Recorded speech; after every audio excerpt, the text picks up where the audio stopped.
Nous avons trois axes d'action extrêmement importants et nous espérons créer les conditions nécessaires au développement de l'Afrique par leurs moyens. L'un de ces axes est bien entendu l'industrialisation du continent africain. Un pays peut promouvoir son développement dans plusieurs domaines clés, mais l'industrialisation reste toujours la priorité essentielle. Oui, c'est indispensable. Cela est indispensable. Nous faisons progresser la transformation du continent africain par le biais de l'industrialisation, laquelle repose sur des conditions préalables, l'une d'entre elles étant l'énergie. C'est pourquoi nous construisons des hubs énergétiques dans chaque région, en nous appuyant sur les énergies renouvelables et en exploitant nos propres ressources énergétiques, et nous enregistrons des progrès concrets. En outre, il y a l'agriculture. Puisque 80% de la population africaine vit dans les zones rurales, il est crucial de promouvoir sa transformation. Cela dépendra de variétés de cultures de haute qualité, de techniques d'irrigation intelligentes, tout en augmentant la capacité globale de production alimentaire du continent. La transformation est donc primordiale.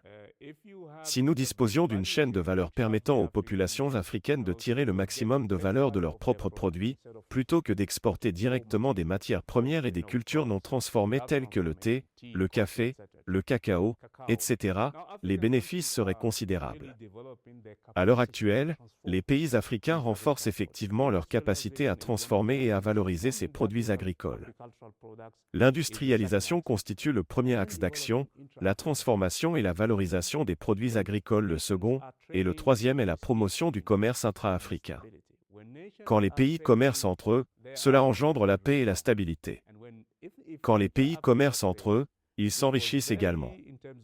Selon les données du premier plan décennal de mise en œuvre du programme 2063, la taille du commerce intra-africain reste très limitée. Moins de 50%. Non, c'est même encore moins que cela.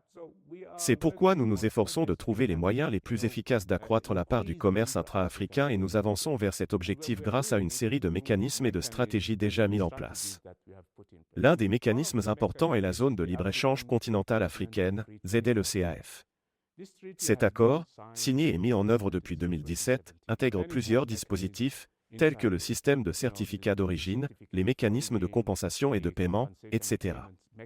Tel est notre troisième axe d'action. Ces trois axes constituent le cadre central de nos stratégies, de nos échanges et de la mise en œuvre de nos actions concrètes.